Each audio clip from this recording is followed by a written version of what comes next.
Jésus est en colère. L'évangéliste dit qu'il a jeté autour de lui un regard de haine et dans la douleur, il leur a dit que le bien pouvait être fait, même si c'était le jour du sabbat. Parce que le bien est plus important que l'accomplissement des lois qui ne sont pas contre l'amour. L'amour vient en premier. La loi de l'amour est la chose la plus importante. Voir comment, au nom de Dieu, la porte de l'amour est fermée est non seulement injuste, mais aussi offense gravement le Dieu de l'amour.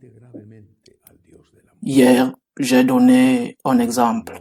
Tu es en train d'aller à la messe et tu vois une personne qui a eu un accident de voiture ou qui a peut-être été agressée par des criminels pour la voler. La loi de l'amour passe avant tout. Tu dois assister à cette personne, tu dois l'aider. Si tu peux te rendre à une autre messe plus tard, tu le feras. Et sinon, ne t'inquiète pas, car la chose la plus importante à ce moment-là est la loi de l'amour. Et je le répète, cela ne veut pas dire que Jésus est un anarchiste moral, qu'il n'y a pas de loi à respecter. Mais la loi des lois est la loi de la charité, la loi de l'amour. Mais c'est une leçon que Jésus, une et autre fois, a répétée, qui lui a valu de grands ennemis dans cette société légaliste qui n'est pas la nôtre. Mais ici, il y a autre chose. Il y a un miracle concret. Cet homme que Jésus guérit le jour du sabbat est un homme, dit l'évangéliste, dont la main était paralysée. C'est une maladie comme une autre, mais c'est aussi un symbole. Avoir une main paralysée signifiait probablement un malaise pour lui, mais cela signifiait qu'il ne pouvait peut-être pas travailler avec cette main et qu'il ne pouvait pas faire ou remplir son devoir. Le fait d'avoir une main paralysée peut également être utilisé comme symbole d'une personne peu généreuse. Il a une main paralysée. En fait, Jésus a dit un jour que ta main gauche ne sache pas ce que fait ta main droite. Avec ta main, tu fais un geste d'amitié. Avec ta main, tu fais une caresse.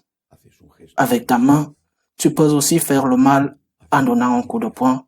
Avec ta main, tu donnes le monde. Le Seigneur, quand il vient à toi, te fait entendre ou voir la même chose. Il te fait entendre les appels au secours et voir les besoins de ton voisin. Il lâche aussi ta main paralysée pour que tu puisses être généreux, pour que tu puisses être aimant, pour que tu ne deviennes pas une personne fermée qui ne prend pas en compte les besoins des autres. Il lâche aussi ta main paralysée pour que tu puisses être généreux, pour que tu puisses être aimant, pour que tu ne deviennes pas une personne fermée qui ne prend pas en compte les besoins des autres. Ta main est paralysée, c'est-à-dire, es-tu généreux? Beaucoup de gens ne peuvent pas l'être. Ils veulent l'être, mais ils ne le peuvent pas parce qu'ils ont eux-mêmes besoin d'aide. Mais cette générosité peut être manifestée d'une autre manière. Tu ne peux peut-être pas donner de l'argent, mais tu peux donner de ton temps. Tu peux donner ton affection. Tu peux donner ta culture. Tu peux donner un peu de compagnie. Ou tu peux aussi, je le répète, tu peux donner de l'argent. Bien sûr, tout le monde a des besoins et celui qui a beaucoup semble toujours avoir peu. C'est la main paralysée que guérit Jésus. Tu ne peux pas vraiment aider en ce moment avec tant de besoins, avec tant de personnes sans emploi, avec tant de problèmes dans les familles. Ne peux-tu vraiment pas aider? Commence par les tiens, par ceux que tu connais, par les personnes qui te sont proches, par les personnes qui viennent te demander la charité. Le Seigneur t'a guéri. Ta main ne doit plus être paralysée. Tu dois être capable d'ouvrir cette main, non pas avec l'impossible, mais avec le possible. Et si tu ne le peux pas, parce que tu demandes toi-même la charité, ou que tu es juste, équitable, laisse au moins ton cœur s'ouvrir. Je le répète, la main fait aussi une caresse. La main est tendue pour serrer l'autre et l'aider à se lever. Le Seigneur est venu à nous et il a payé le prix de la colère de ses ennemis, de la haine de ses ennemis.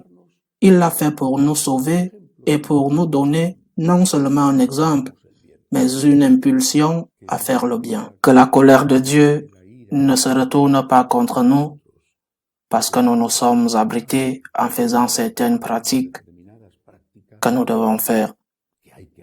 Je veux dire des pratiques liturgiques et de prière que nous devons faire et qu'au contraire, nous ne sommes pas assez charitables. Que notre main s'ouvre pour être généreuse, pour donner de l'amour et pour relever celui qui est tombé. Qu'il en soit ainsi.